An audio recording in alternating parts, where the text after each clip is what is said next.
Deus bendito, Deus eterno, nós te glorificamos por esta hora tão inigualável, meu Deus, por este momento precioso. Deus, capacita, nos abençoa a nossa mente, nos liberta, nos dá compreensão, nos dá entendimento, porque está escrito: conhecereis a verdade, e a verdade vos libertará. Mas se nós, ó Deus, mesmo não sendo loucos, nos comportarmos como loucos, não assimilaremos a tua revelação, ó Deus, o ensinamento. Como o Senhor disse: aquele que tem os meus mandamentos e os guarda. Mas quem não guarda o teu mandamento, Senhor, é como um louco cuja mente não funciona. Nós te pedimos graça, porque nós bem sabemos que o conhecimento da Escritura nos fará gozar das delícias eternas que o Senhor tem preparado, aonde olhos não viram, nem ouvidos ouviram, nem jamais penetrou o coração humano. Por isso, reconhecendo, ó Deus, a tua vontade em nos salvar, nós viemos aqui te pedir graça para que sejamos salvos pela compreensão, salvos pelo entendimento. E assim o Senhor, nesta manhã, ó Deus, cubra-nos com as tuas misericórdias, de maneira que possamos verdadeiramente conhecer e nos curvar à tua palavra e à tua vontade. Ó Deus, repetimos, não somente conhecer, mas que tenhamos sim, ó Deus, entendimento para compreender, mas também entendimento para nos curvarmos à tua palavra. Assim nos abençoa, em nome de Jesus. Amém. Amém, irmãos? Nós vamos seguir o livro de Jeremias com algumas observações que eu imagino que seja final. Depois estaremos passando a outros livros. Estamos vendo os atos dos profetas, né? O que esses profetas fizeram? Vimos os atos dos apóstolos e vimos que eles foram um grande modelo que abalaram o mundo. Se nós quisermos também abalar o mundo, temos que seguir exemplo. Não estamos aqui para criar caminhos nem ideologias, estamos aqui para seguir aquilo que já foi estabelecido. Uma coisa que acontece muito na mente humana, que prova que o ser humano paira às beiras da loucura, é justamente isso. Durante 2000 anos de história, o Evangelho foi implantado, mas hoje, as pessoas nascem hoje no século 21 e acham que vão trazer uma novidade para o Evangelho. Isso é uma loucura. Eu vou criar uma estratégia de evangelismo. Quem já ouviu isso, hein? Imagina criar uma estratégia de evangelismo. Isso é loucura, interna esse camarada. Se ele disser, eu recebi de Deus, beleza, se recebeu, põe em prática e a gente vai ver. O fruto vai revelar se a árvore é boa ou não. Agora, vamos criar uma estratégia de evangelismo. Eu já fui convocado para reuniões onde as pessoas disseram, nós estamos aqui para traçar uma estratégia de evangelismo. Loucura. Loucura. Então, o Evangelho já existe, a regra já existe. Eu preciso buscar em Deus sabedoria e misericórdia suficiente para que eu consiga enxergar esta regra e segui-la. Porque enxergar, eu diria, todo mundo enxerga, né? A graça do Espírito Santo alcança, todo mundo enxerga. Mas disposição para seguir a regra do Evangelho é uma coisa bem diferente no meu ponto de vista. Nós vamos a Jeremias no capítulo 7, a partir do verso 25, consta a nossa observação. Diz assim: desde o dia em que vossos pais saíram da terra do Egito até hoje, enviei-vos todos os meus servos, os profetas, todos os dias, começando de madrugada, eu os enviei, mas não me destes ouvidos, nem me atendestes, endurecestes a cerviz e fizestes pior do que vossos pais. Dir-lhe-ás, pois, todas essas palavras, mas não te darão ouvidos. Chamá-los-ás, mas não te responderão. Dir-lhe-ás, esta é a nação que não atende à voz do Senhor seu Deus, e não aceita a disciplina, já pereceu, a verdade foi eliminada da sua boca. Abaixadinho. Você vê o que Deus fala com Jeremias para ele pregar? Para quem Jeremias vai pregar? Isso tem que ficar muito bem entendido. Isso precisa ficar muito bem entendido. Raramente, uma única vez, nós detectamos um profeta saindo das terras de Israel e indo parar em terra estranha. O grande exemplo foi Jonas, que foi enviado a Nínive. De um modo geral, Deus usa assim os seus profetas para deixar profecias sobre outras nações que Deus iria julgar, a Etiópia, Babilônia, a Assíria, os sírios. Deus deixa a profecia sim, mas esses profetas que profetizaram sobre a situação destas nações não saíram da terra de Israel. Lançaram, escreveram ali uma profecia para o povo de Deus do que Deus ia fazer, mas eles não arredaram o pé das terras de Israel.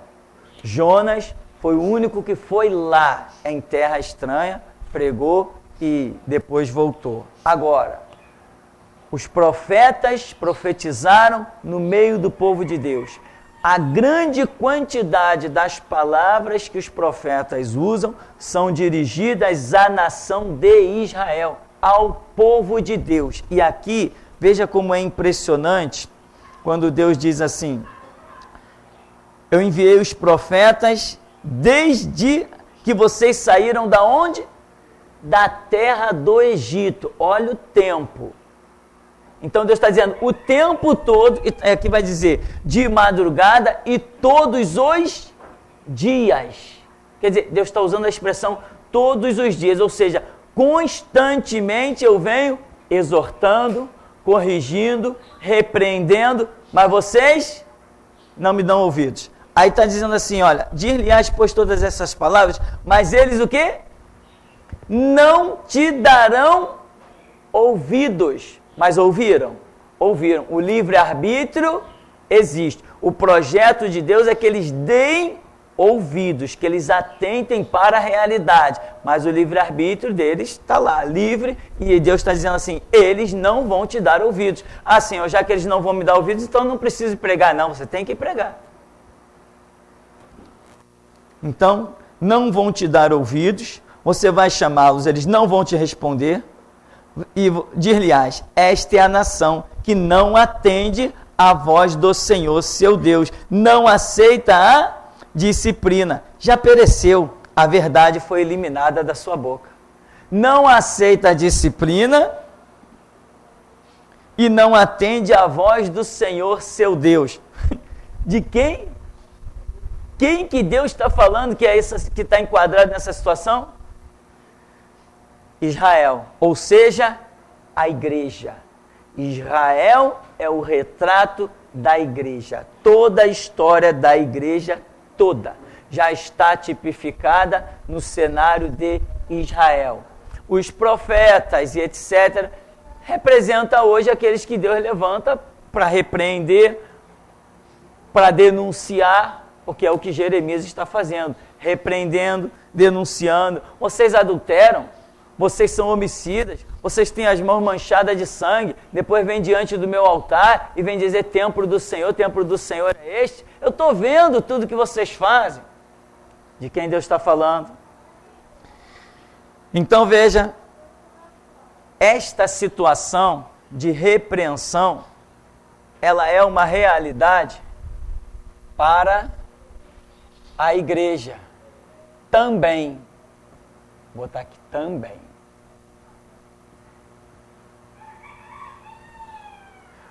O que nós precisamos é o conhecimento não superficial, mas profundo, muito profundo, do que a Bíblia tem a revelar.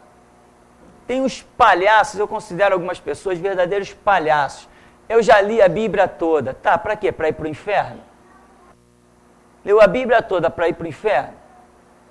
Eu conheci um camarada católico que traduzia até Bíblias, livros estrangeiros, o homem conhecia textos bíblicos do profundo, porque tinha que traduzir uma série de coisas. E o que ele era? Católico. Mas como conhecia texto bíblico? Então, eu já li a Bíblia toda. Você conhece as histórias bíblicas? Maravilha. E as lições? Que lições você tirou de cada história bíblica que você conhece? Isso é uma coisa completamente diferente. Não, eu já li João 3,16, tá? E em que você tem se enquadrado nessa situação de João 3,16? Não, eu conheço a história de Davi. E que lição você tem tirado da história de Davi? Eu conheço a história de José, mas qual lição aquilo me traz? Então, muita gente diz, e eu digo de novo, são verdadeiros palhaços. Não, eu já li a Bíblia toda. Tá, e daí? E daí que já leu a Bíblia toda? Deu para a própria condenação? Para a própria perdição? Então nós não podemos ter um conhecimento superficial, porque Deus vai nos chamar para uma obra e nós vamos dizer assim, não, isso é coisa da minha cabeça, isso é loucura. Nós vamos criar um bloqueio para que a voz de Deus não penetre. Nós criamos bloqueios para que a voz de Deus não penetre. Jeremias, vai, eles vão te ouvir, mas não vão te dar ouvidos. Eles não querem dar ouvidos a mim. Mas se você chegasse aos israelitas e perguntasse, vocês querem ouvir Deus? Todos diriam, queremos. Como é que Deus está dizendo que eles não querem ouvi-lo? O que acontece? Eles não querem abrir mão dos seus conceitos. Eles querem Deus? Sim. Querem dizer que tem Deus? Sim. O conceito desse Deus que protege e mata os inimigos, todo mundo quer esse Deus. Mas só que na prática das suas vidas, no dia a dia, eles não queriam ouvir Deus.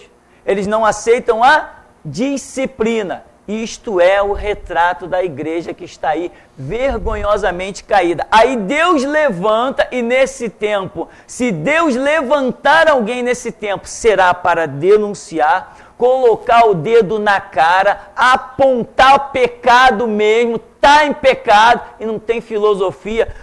Não, olha a trave do teu olho, não interessa. Interessa o que Deus manda fazer, doa em quem doer. Se eu tenho mais pecado que você, mas Deus mandou apontar o teu pecado, eu aponto o teu pecado e acabou a história. Não interessa que eu tenha um caminhão de pecado e você tem um fusquinha de pecado. Deus mandou fazer, eu vou e faço. Entende, irmão? Mas se você não conhecer o profundo dos moveres de Deus, você diz não para Deus.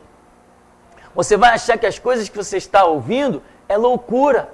E eu sei muito bem o que é isso. Quando Deus nos chamou para a voz da restauração, eu estava, às vezes, tomando café, às vezes, lendo um livro, às vezes, ouvindo uma música, e vinha aquela coisa como que um balde d'água, quando alguém joga um balde d'água, gente, espiritualmente, logicamente, a gente sente isso, aquilo caía do céu dentro da minha mente, se transformava numa pregação, e eu dizia, que loucura, o que é isso? E quando eu meio que tentava esquecer aquilo, não, isso não é bem de Deus, como é que alguém vai pregar uma coisa dessa? Dizia eu. E aquilo me acompanhava, e eu ia para o joelho. Deus, isso é do Senhor? Eu vou pregar esse negócio mesmo? É isso que tem a ser dito? Me dá um sinal, me prova.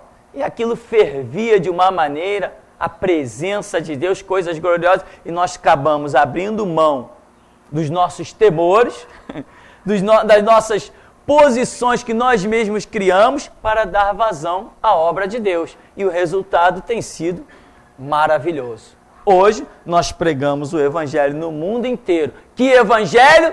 O Evangelho da restauração. Quem está fora disso está perdendo tempo e fazendo papel de palhaço. A mensagem para os últimos dias da era da igreja é restauração. Tem chegado vários pastores aqui nesse ministério. Quando vê que eu não reconheço o título deles, senta aí um dia, dois, depois vai embora, caminho da roça. Já foi tarde. Pastor, para mim, só se for formado na voz da restauração. De fora, eu não reconheço pastor. Os pastores que estão aí por fora são apenas escândalo e vergonha. Quem não prega a restauração, e restauração tem que ser aprendida no banco de quem tem o ministério, é no banco da geração Jesus Cristo que se aprende restauração. Quem não aprender isso, vai seguir o seu caminho de fantasia até se deparar com o martelo de Jesus.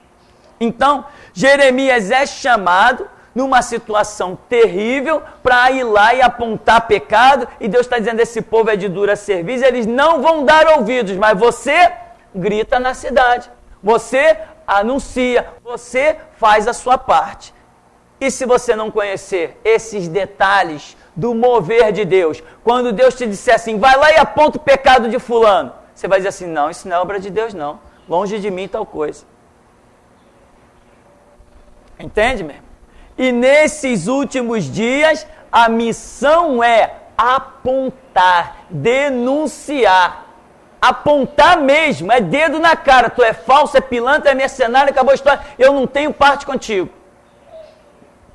Metade do bairro de Santo Cristo, dos crentes do Santo Cristo, já não olha para a minha cara, e eu ainda não dei graças a Deus, porque ainda tem a outra metade para também não olhar para a minha cara. Não tenho amizade com o crente, meu negócio é com a justiça e com a verdade. Estão caídos, os batistas são os sociais, os assembleianos são os políticos, os presbiterianos são os maçons. Eu não tenho parte com lixo, eu sou crente. Amém, meu irmão? Então você tem que entender o mover de Deus, senão quando você estiver remando, né? Contra a maré, como se costuma dizer, contra todo mundo vai te criticar. Que isso? Não, isso não é Deus não. Não se pode dizer isso não. Olha, a Bíblia diz isso, vão até usar texto bíblico para te amedrontar. Quando não tentarem usar a polícia, ou seja lá o que for, até os traficantes. Vai todo mundo tentar te amedrontar. Aí você que está no caminho certo, acaba pegando o curso da multidão. Se você não tiver firmeza na palavra e na revelação que Deus tem trazido até você. Uma das coisas mais marcantes que nós vemos no ministério de Jeremias é ele ir para a porta do templo. Onde muitos poderiam dizer assim, tu está profanando o templo, tu não respeita o templo não? Jeremias tinha que dizer o quê? O templo eu respeito, mas o pecado de vocês não. Você não respeita a Deus? Deus eu respeito, mas servos de Satanás não. E hoje o que mais tem são servos de Satanás atrás dos púlpitos. O maior templo de Satanás que nós temos hoje no Brasil se chama Igreja Universal do Reino de Deus. É o maior templo de Satanás que nós temos. O lugar que mais vidas são destruídas se chama Igreja Universal do Reino de Deus. Tem outras irmãs, né? A Graça, a Mundial, a Deus é Amor, esses são os principais, mas tem muitos outros por aí. Então, meu irmão, você tem que entender os chamados de Deus. E aqui Deus diz assim, eles não aceitam a disciplina. Povo de Deus lá, Israel, temos por pai Abraão, temos os pergaminhos, temos o privilégio do sábado. No sábado a gente não faz nada, a gente fica só na sinagoga, enfim, nós somos a nação privilegiada, olha a nossa colheita como é farta, nós temos ou não temos Deus? Aí Deus está dizendo assim, eles não aceitam a disciplina. Você já viu que tem muita gente que fica impactada com algumas mensagens da Voz da Restauração? Pastor, essa mensagem é tremenda, poxa, não dá para me arranhar já aí uns 30 CDs, não? Aí dá, só que no meio do CD que a pessoa pede, eu coloco mais outras mensagens. Eu vejo, o cidadão é da onde? Ele é batista, ele quer 30 CD daquele ali, né? Ele é da Assembleia, ele quer 30 CD. Eu jogo mais outras mensagens sobre os batistas, sobre os assembleanos, jogo junto do CD. Acabou. Nunca mais pede CD, some, desaparece. Por quê? Porque não aceitam a repreensão. Não aceitam a disciplina. Irmão, deixa eu falar claro. Às vezes a gente tem que ser bem claro. Eu não acredito em salvação dentro de igreja batista tradicional. Não acredito em salvação. Ali para mim não tem crente. Dentro de igreja batista tradicional não tem crente para mim. E crente associado à política, como nas Assembleias de Deus, também para mim não é crente. Isto para mim se chama voz da restauração. Prego o que ninguém tem coragem para pregar. E se eu estou errado, eu desafio aqui e agora que amanhã eu não esteja de pé. Agora, se eu estiver de pé, é porque eu estou falando a verdade. Nós temos no capítulo 8, também outro episódio. No capítulo 8, diz: naquele tempo, diz o Senhor, lançarão para fora das suas sepulturas os ossos dos reis e dos príncipes de Judá, os ossos dos sacerdotes e dos profetas, e os ossos dos habitantes de Jerusalém. Espalhá-los-ão ao sol e à lua e a todo o exército do céu, a quem tinham amado e a quem serviram, e após quem tinham ido e a quem procuraram, e diante de quem se tinham prostrado. Não serão recolhidos nem sepultados, serão como esterco sobre a terra. Escolherão antes a morte do que a vida todos os que restarem desta raça malvada, que ficar nos lugares para onde os dispersei, diz o Senhor dos Exércitos. Aqui Deus está dizendo assim: eles não chegaram ao ponto de adorar o sol, eles não chegaram ao ponto de adorar a lua. Então, os ossos deles, quando mortos, vão ser espalhados sobre a terra, diante do sol e diante da lua. Não é quem eles buscavam? É a recompensa deles. É isso que o texto está dizendo aqui, quando diz assim, olha: espalhá-los-ão ao sol e à lua e a todo o exército do céu, a quem tinham amado. Então, eles não buscaram o sol e a lua. O resultado, os corpos deles e os ossos, vai ser que nem esterco lançado sobre a terra. Não foi isso que eles buscaram? É isso que eles vão receber. Irmão, a Bíblia diz: amarás o Senhor teu Deus sobre todas as coisas, de todo o teu entendimento, de toda a tua alma, todo o teu sentimento. Não te encurvarás a mais nada nem a ninguém.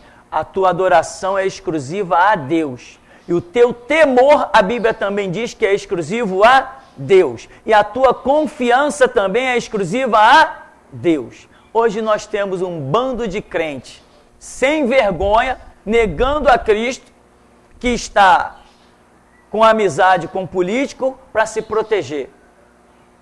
Os políticos apadrinharam tudo que é igreja por aí, a ponto de em Macaé ter político que declara assim, na maior cara de pau: os pastores de Macaé comem na minha mão.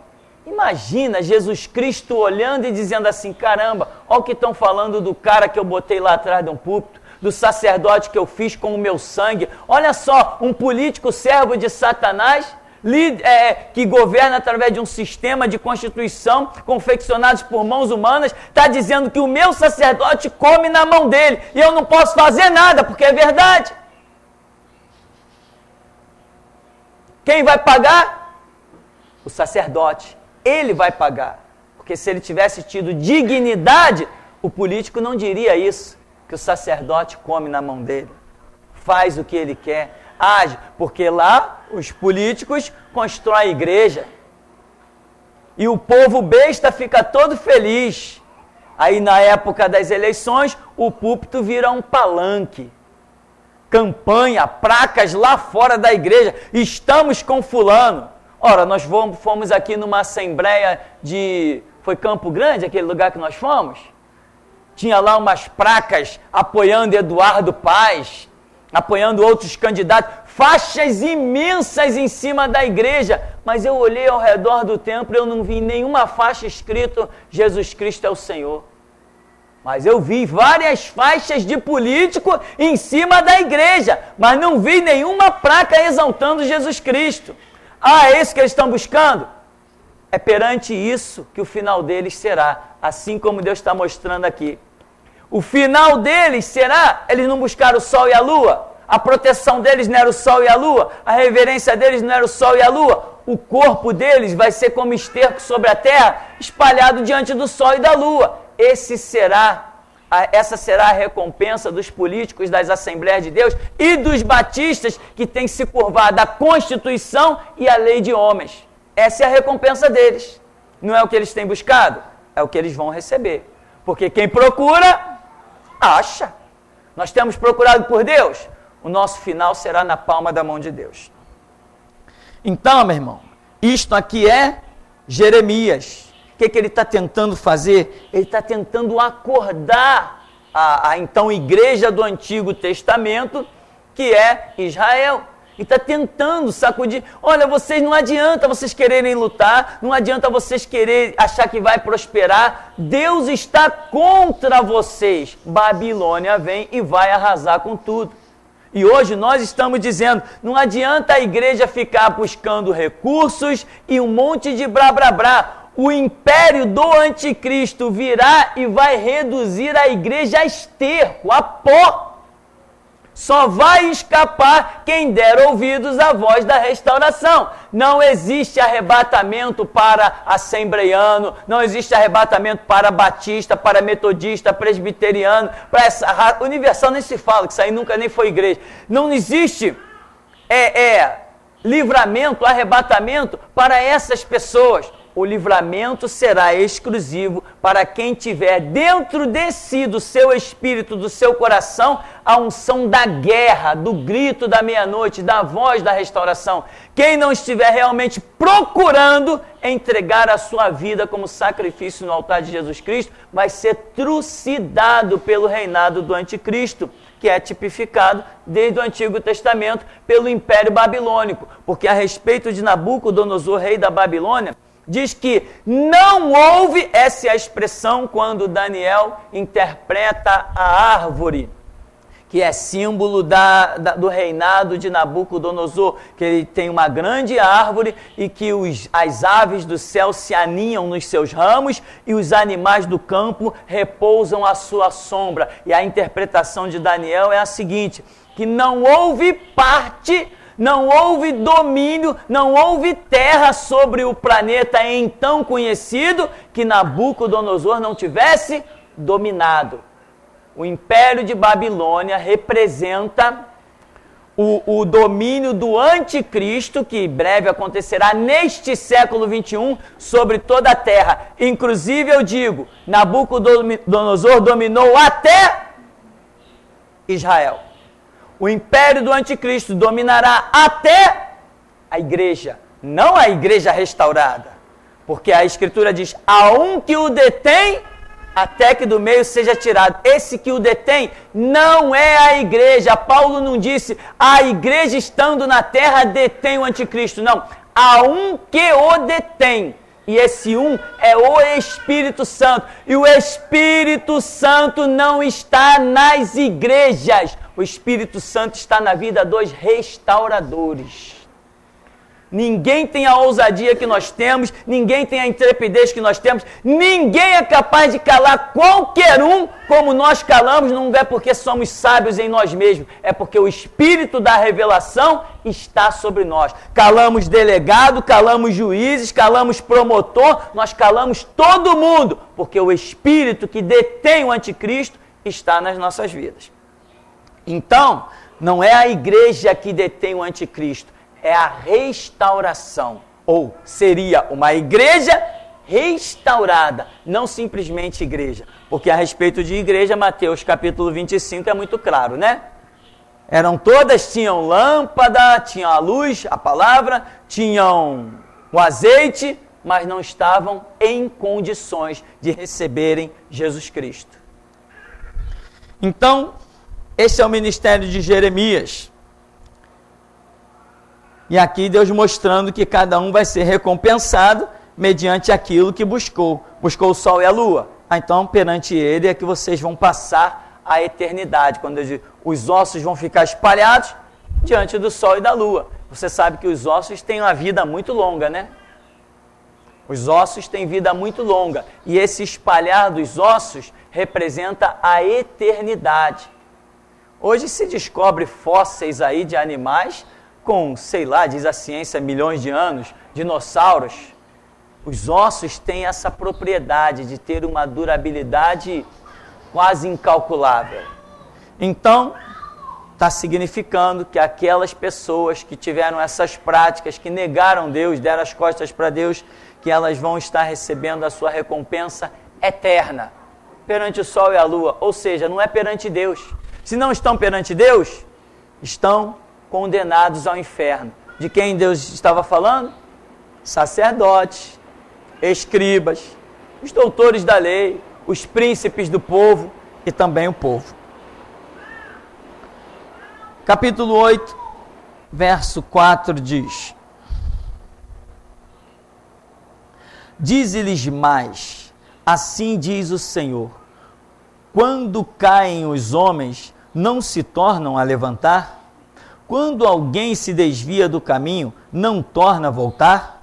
Por que, pois, este povo de Jerusalém se desvia, apostatando continuamente? Persiste no engano e não quer voltar. Eu escutei e ouvi, não falam o que é reto. Ninguém há que se arrependa da sua maldade, dizendo que fiz eu. Cada um corre a sua carreira, como um cavalo que arremete com ímpeto na batalha. Até a cegonha no céu conhece as suas estações. A rola, a andorinha e a groa observam o tempo da sua arribação. Mas o meu povo não conhece o juízo do Senhor. Como, pois, dizeis, somos sábios, e a lei do Senhor está conosco.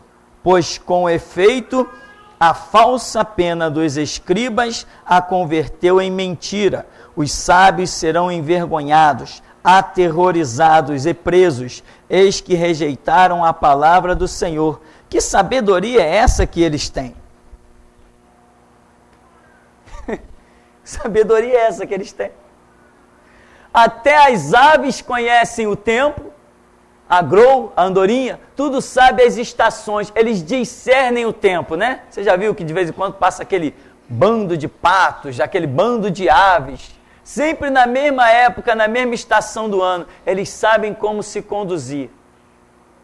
Alguns dizem instinto, outros dizem que é até inteligência, de tão milimetrado, cronometrado que a coisa é. Mas Deus está dizendo, o meu povo não, ele não discerne tempo nenhum. Não está discernindo, não está entendendo nada. E eu pergunto, a igreja hoje está discernindo o tempo? Quanta gente está lá na internet dizendo, são os loucos, dizendo que Jesus Cristo volta no século 21. Mas João Batista, o restaurador da nação de Israel, ele discerniu o tempo. Ele foi muito claro e ele diz assim, após mim. Se ele imaginava durar 50 anos, 60, 70, a gente não sabe. O tempo de vida de João Batista foi o quê? Não chegou a 40 anos, imagino eu. Mas ele disse, após mim vem alguém que é maior do que eu, e eu não sou digno de me curvar, desatar as correias das suas alparcas.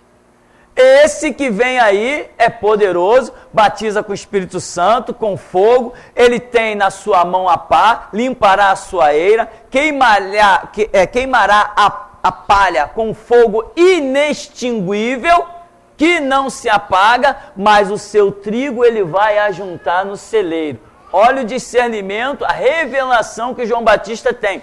Após mim, ou seja, entre eu e ele, não tem mais ninguém. Amém, meu irmão? É um discernimento muito preciso. João Batista diz, se eu durar 20 anos, se eu durar 30 anos, se eu durar 40 anos, se eu durar 100 anos, se eu durar 500 anos, não importa, depois de mim ele vem. É uma coisa muito precisa. Quem deu crédito à pregação de João Batista? Ninguém falou sobre João Batista. Depois que João Batista sai do cenário, não teve nenhum comentário sobre João Batista. Prova que não deram ouvidos à sua pregação. Porque quando dá ouvidos, aquilo fica no meio do povo, fica ruminando. Caramba, lembra do que aquele profeta disse? Lembra do que aquele homem falou? E lembra daquele maluco às margens do Jordão? Bem que ele disse isso, bem que ele disse aquilo, bem que ele disse aquilo outro. Não. Em Israel não existiu comentários sobre João Batista. Então não deram ouvidos à voz da restauração. E hoje, é a mesma história. A igreja não está pronta para aceitar a disciplina. O que acontece hoje? É a ilusão. Você vai prosperar. Opa, beleza, se eu vou prosperar, está encerrada a história, não quero ouvir nada diferente. Aí vem você, vem o restaurador e diz assim, cara, estão te enganando, tu não vai prosperar não, tu vai para o inferno. Sai dessa, eu rejeito essa palavra, eu fico com a outra. Não importa o que nós rejeitemos ou aceitemos, o que interessa é que a verdade vai prevalecer. Não é a minha concepção que faz a verdade ou a mentira prosperar ou sumir. Não é a minha concepção. É Deus quem sustenta todas as coisas. E Deus só sustenta a verdade. Então vê que Deus diz assim, eu acho interessante que Deus diz assim, quando alguém cai, se torna a levantar. Quando alguém se desvia do caminho, torna a voltar. Por que esse povo de Jerusalém, eles só se desviam e não voltam? Ninguém volta. Aí Deus está dizendo, desde o tempo que eles saíram do Egito, é que eu estou levantando profeta no meio deles, eu não resolvo essa questão. Agora basta. Basta como? Basta com Nabucodonosor, que é a tipificação do reinado do anticristo. Desde que a igreja foi fundada, nós vemos até na Bíblia que ela tem sido digna de repreensão e correção. Profetas se têm levantado dentro de vários ministérios e têm sido expulsos de igrejas. Eu conheço várias pessoas que procuraram pastores, foram dentro do gabinete, pastor, Deus me mostrou no meio do culto isso. Não, meu irmão, não. Que nada, Deus está nos abençoando, isso aí é coisa da tua cabeça. Todo mundo rejeitou o irmão, todo mundo discriminou aquele irmão, ninguém mais dava nem a paz do Senhor para ele, ele teve que procurar outra igreja, de tão discriminado que foi. E hoje nós vemos a realidade das igrejas caídas. Isso aconteceu dentro da Assembleia de Deus de São Cristóvão, quando aquele camarada que já deve estar pagando caro pelos seus pecados dele, era líder, tal do Túlio Barros, já é falecido, na Assembleia de Deus de São Cristóvão. Assim que esse irmão saiu do gabinete, na semana seguinte, implantou-se lá o G12 e destruiu um monte de vidas e até hoje está destruindo pessoas lá. Então, isso é o que tem acontecido. Deus continua levantando profetas, assim como desde que Israel saiu do Egito, e o Egito é símbolo da nossa escravidão espiritual. Desde que a igreja foi fundada, que Jesus nos chamou para fora do Egito, para fora do mundo, Deus tem levantado profetas no meio da igreja para repreender, para corrigir, para redarguir, enfim, para orientar. Mas a resposta do povo, das lideranças principalmente, é sempre não, nós estamos muito bem. Então, Deus vai e traz Nabucodonosor. Agora, no final da era da igreja, Deus trará quem? O império do anticristo. E os baldes deste mundo serão muito poucos para colher as lágrimas dos cristãos que vão ficar nesse mundo para serem trucidados. Vamos seguir mais um pouquinho? Capítulo 8, verso 18. Diz: ó, se eu pudesse consolar-me na minha tristeza, o meu coração desfalece dentro de mim. Quem está dizendo isso aqui não é Deus, tá? É Jeremias lamentando aqui no meio das profecias. Jeremias lamuriando. Ele era conhecido como o profeta chorão. Imagina também, né? O que o homem está profetizando e sabe o que está vendo, o que está ouvindo. Ele está dizendo, caramba, isso aqui... Ele está olhando as crianças brincar na rua e está dizendo, caramba, essas crianças vão ser partidas ao meio pela espada. Ele está olhando as jovens, as virgens, e está dizendo, aquela virgem ali, ó, aquela jovem tão bonita, vai ser estuprada não sei quantas vezes, até ser morta. Ele está olhando tudo isso, ele ia sorrir. Jeremias é conhecido como profeta das lágrimas, o profeta chorão, e ao mesmo tempo o profeta da coragem, porque Deus está mostrando tudo isso diante dos olhos dele, e ele ainda encontra força para pregar, para falar. Jeremias está olhando as famílias lá na cidade, arrumadinhas, e ele está dizendo, isso aqui vai ser tacado fogo, pessoas vão ser incendiadas vivas dentro das suas casas. Aí ele lamenta aqui, ó, se eu pudesse consolar-me na minha tristeza, o meu coração desfalece dentro de mim. Eis a voz do clamor da filha do meu povo, da terra muito remota. Não está o Senhor em Sião? Não está nela o seu rei? Por que me provocaram a ira com as suas imagens de escultura, com os ídolos dos estrangeiros? Passou a cega, findou o verão, e nós não estamos salvos. Entrou Jeremias de novo aí. Estou quebrantado pela ferida da filha do meu povo. Estou de luto, e espanto se apoderou de mim. Acaso não há bálsamo em Gileade? Ou não há lá médico? Por que, pois, não se realizou a cura da filha do meu povo? Deus está dizendo, Jeremias e Deus estão lamentando, vamos assim dizer. E aí, não tem bálsamo em Gileade? Gileade era uma terra que continha propriedades terapêuticas, né? Era isso que se achava de Gileade. Até hoje aí nos estados brasileiros se encontra lamas medicinais, você já viu as pessoas? Enfim, Gileade era uma terra muito boa, tanto em ervas quanto na terra em si, no chão, continha propriedades terapêuticas e muitas pessoas iam até lá para alcançar cura de algumas coisas, e realmente isto acontecia. Você vê que Deus deu aquela terra de uma maneira muito gloriosa. Tanto ele curava e fazia milagres, como ele permitia na terra propriedades terapêuticas. Aí está dizendo, não tem médico? Não tem o bálsamo de Gileade? Caramba, aí Deus diz assim, caramba, por que então a filha do meu povo não encontrou a cura? Se tem cura para todo lado, como eles não encontraram a cura?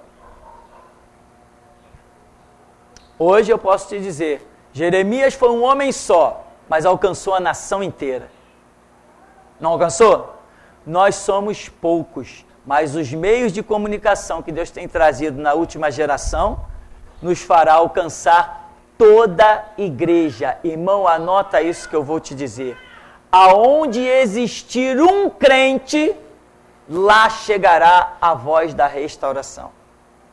Aonde existir um crente, ele pode estar escondido na África, no meio do mato, onde não tem telefone, onde não tem computador, não tem energia elétrica. Se ele é crente, a voz da restauração vai chegar nele. A voz da restauração é para todo o povo de Deus. É a oportunidade última para o povo de Deus. Ele pode estar dentro de uma tribo indígena, se ele é crente, a voz da restauração vai chegar lá. Não me pergunte como, mas que vai chegar, vai chegar.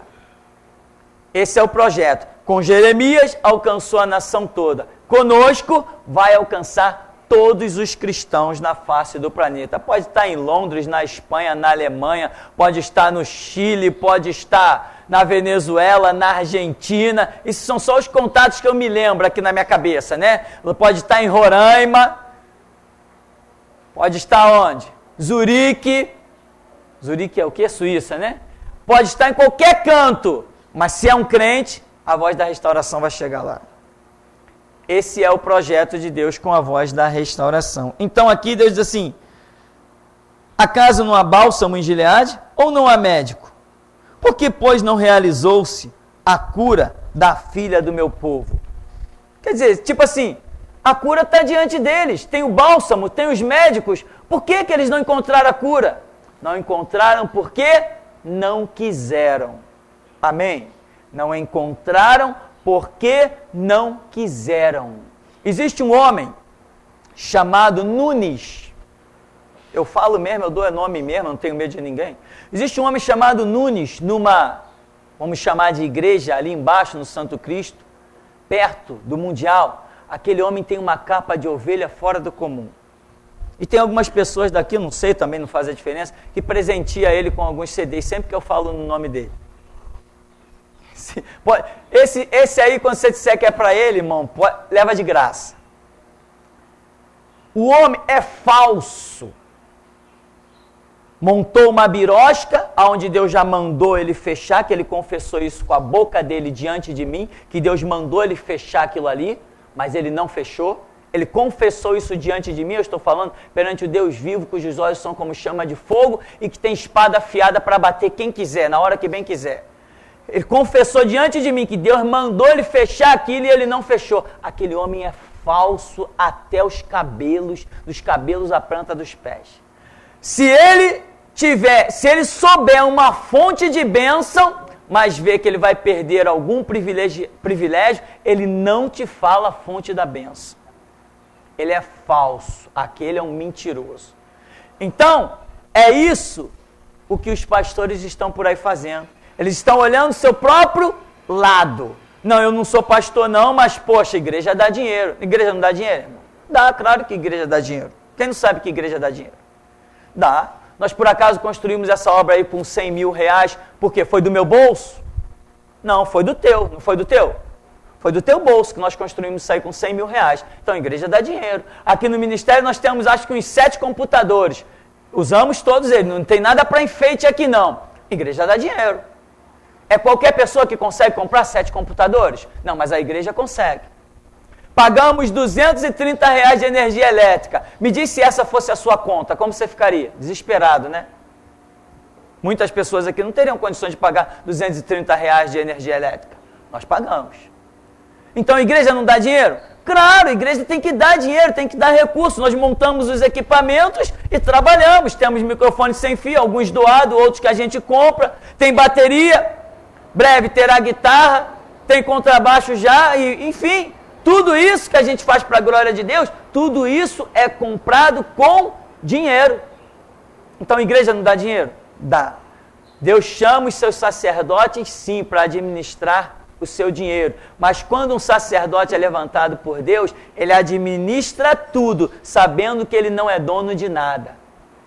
Mas quando o cidadão é mercenário, é ladrão e é hipócrita, é sem vergonha, ao contrário, ele quer ter o domínio de tudo e achar que aquele dinheiro que está na conta é dele, que aquele instrumento pertence a ele, que a igreja pertence a ele. O miserável ainda não enxergou que ele é pó e cinza. Que o Deus que deu a ele o fôlego da vida é o Deus que pode sepultá-lo. Basta a terra abrir e ele ser tragado vivo para baixo. Quando ele não é chamado, é isso. E é isso que acontece. Por exemplo, se alguém diz aqui, pastor, eu vou em tal igreja. Vai luta, vai com Deus. Deus te abençoe, que você encontre suas respostas. Mas quando o camarada é mercenário, ele vai dizer o quê? Não, irmão, teu lugar é aqui, não vai em outro lugar, não. Teve uma pessoa que passou por esse ministério, que pertenceu ali na rua Senador Furtado, na Praça da Bandeira, não tem uma igreja batista ali? Quantos conhecem ali? Na rua Senador Furtado, na Praça da Bandeira, tem uma igreja batista. Quando uma irmã foi sair de lá, que ela vinha para esse ministério, o pastor falou assim, eu quero conversar contigo. Tá bom, marcou. Foi lá no dia, o pastor chegou no gabinete, puxou a planilha da contabilidade e disse assim, poxa, minha irmã, olha só, se você nos deixar, nós vamos perder tanto por ano do seu dízimo. E tem gente que acha que um camarada desse é sacerdote. Ele não está preocupado com a sua vida, ele não está preocupado em te levar uma palavra de edificação. Ele está preocupado que você trabalhe lá fora e traga dinheiro cá para dentro. Esse mesmo infeliz, é que eu não sei o nome dele, às vezes o nome dos mercenários me escapam. Esse mesmo infeliz teve a coragem de levar os filhos dele num shopping, pagou o estacionamento, comprou um chiclete para o filho e depois chegou lá e colocou na contabilidade da igreja, para a igreja pagar o estacionamento dele do shopping e para a igreja pagar o chiclete que o filho dele comeu. Isso não é mercenarismo? Como se chama isso?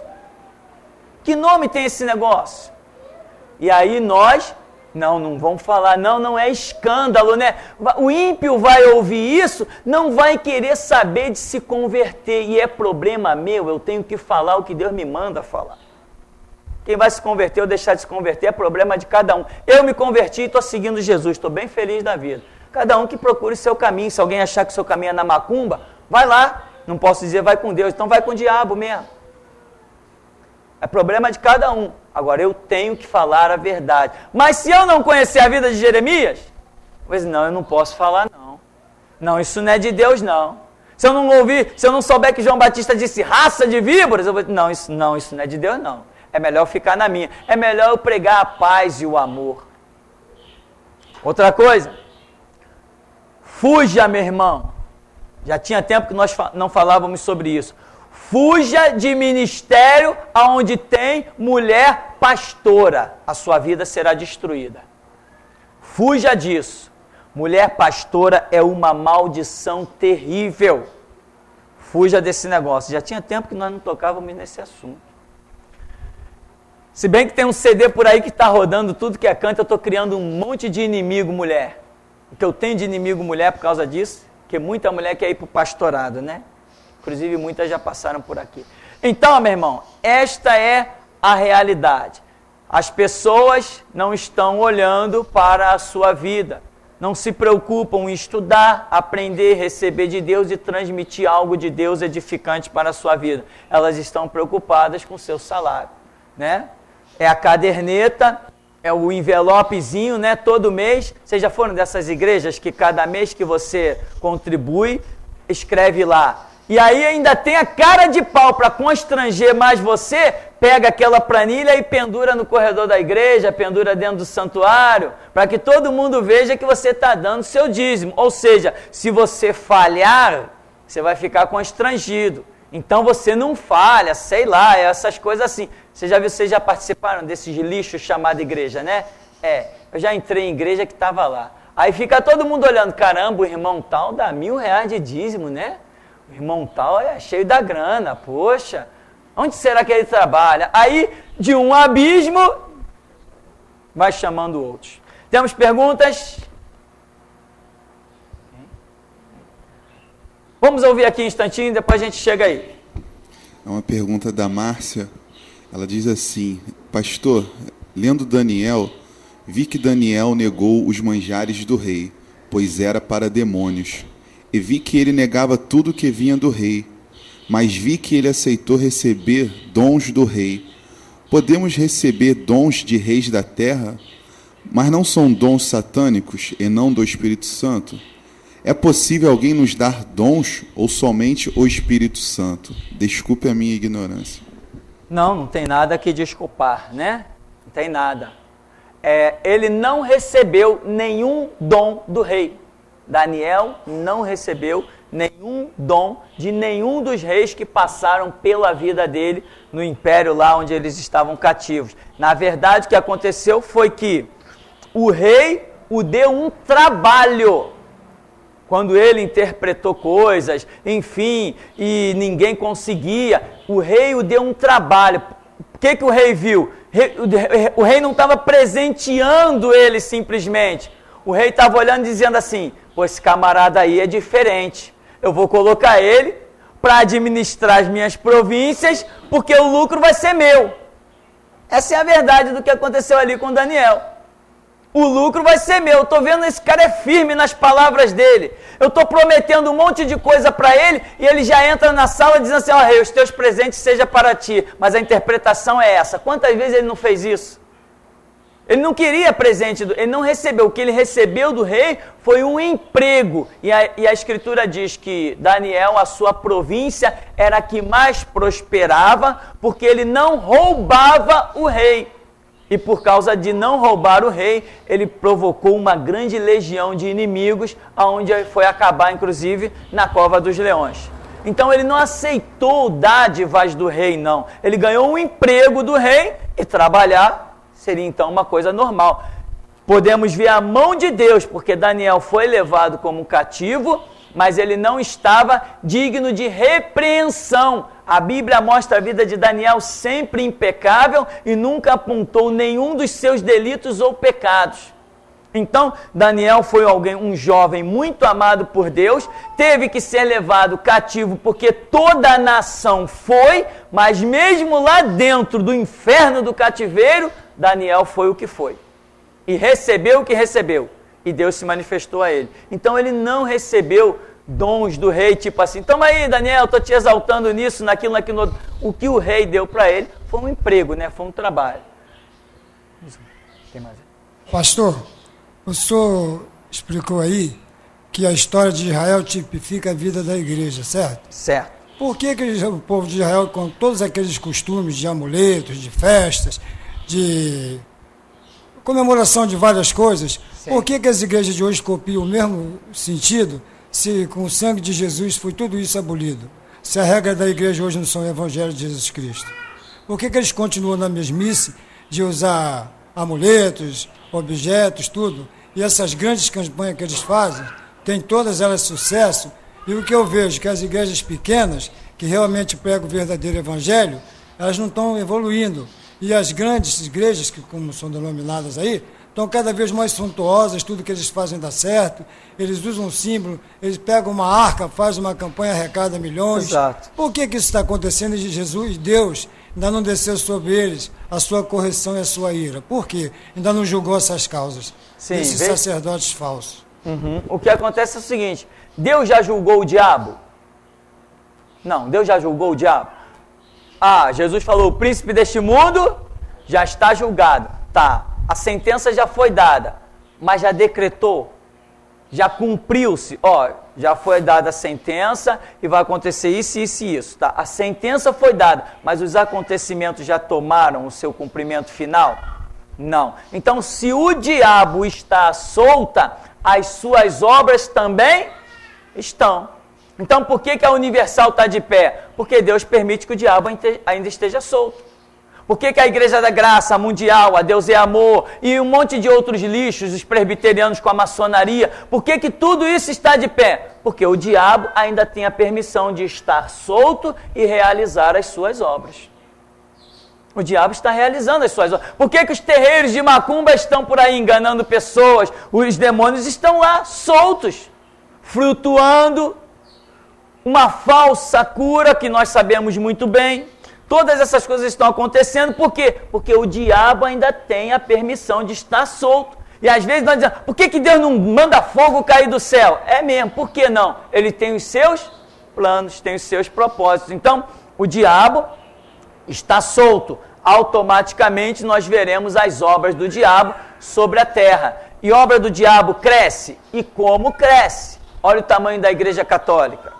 Né? Olha o tamanho da Universal. A obra do diabo cresce. Por quê? Porque o príncipe deste mundo é o diabo. O mundo jaz no maligno. Olha, se a Bíblia diz que o mundo jaz no maligno, o que eu verei mais no mundo? Obras de Deus ou obras do diabo? Obras do diabo. A Bíblia diz que no final dos tempos se multiplicará o bem. Se multiplicará o evangelho? Não, no final dos tempos se multiplicará a iniquidade. O que os meus olhos mais vão contemplar no mundo? Iniquidade, mal. Isto é o que a Bíblia já diz. Eu não posso me iludir. Agora, quanto, por exemplo, às igrejas que pregam o verdadeiro evangelho crescem sim, na obra, no mover do Espírito, mas não vão crescer em número. Em número não, porque a Escritura não diz que muitos são chamados, mas poucos escolhidos.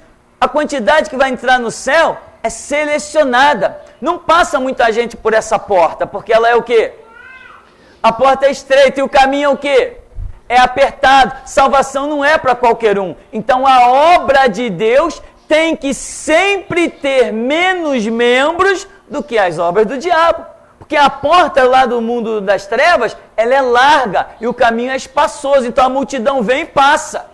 Mas e o reino dos céus? A porta é estreita e o caminho é apertado. Para passar, tem que ter sacrifício. Você já viu quando sai aquela multidão do metrô para pegar aquelas escadas rolantes ali na Central do Brasil? Sai uma multidão do metrô. Para chegar na escada rolante, você tem que esperar. Esperar até a fila ir se ajeitando. Às vezes você fica ali 1 minuto até todo mundo se ajeitar para você poder pegar o caminho da escada rolante, sair e passar. Assim é o reino de Deus. O caminho é apertado, a estrada é complicada. Então, a obra de Deus cresce. Olha, hoje nós pregamos no mundo inteiro. Edificamos vidas no mundo inteiro. Mas se fosse dizer quantos membros tem aqui, não sei, talvez 50, 60, eu não sei. Entende, irmão? Então essa é a realidade. Em número, o que mais nós veremos de crescer em número é a obra do diabo. Agora, em eficácia, salvação, poder de Deus, logicamente, é a obra de Deus. É uma pergunta da Carol.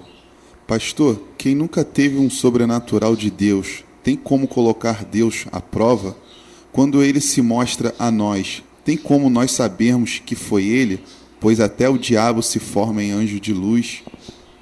Sim, mas Deus não deixa dúvida quando ele se manifesta. O que nós fazemos é, se eu estou vendo, a Bíblia nos dá muitos ensinamentos. Por exemplo, uma vez, não sei nem até que ponto essa experiência seja verdadeira ou falsa, mas numa igreja onde eu costumava ir, alguns anos atrás, uma pessoa disse ter tido uma visão, em que ela via 2 anjos caminhando. E ela dizia que ali tinha um anjo de Deus e o outro era o diabo disfarçado.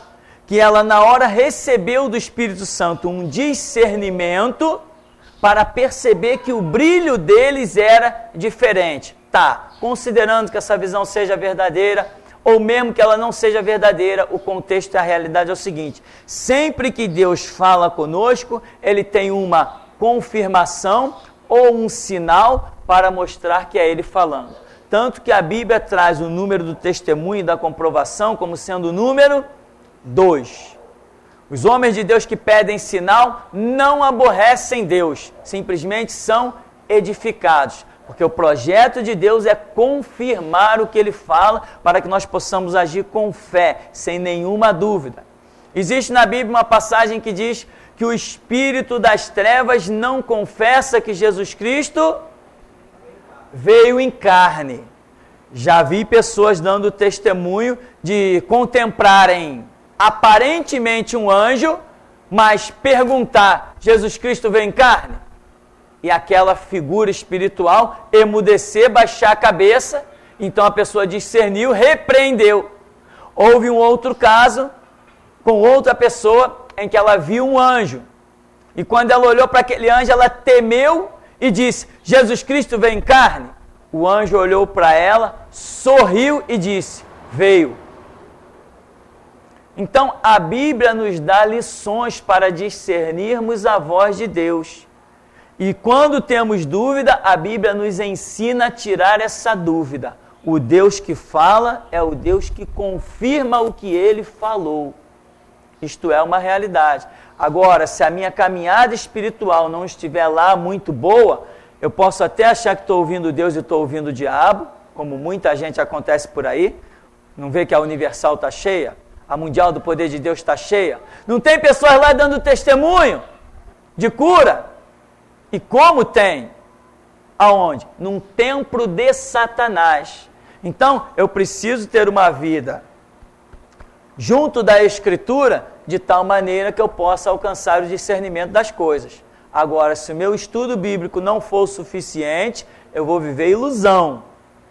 A Bíblia é o fundamento. Hoje as pessoas estão mais vivendo: o pastor pregou, o pastor disse, o irmão falou. Não, aquele irmão é usado por Deus. Não sei quem profetizou.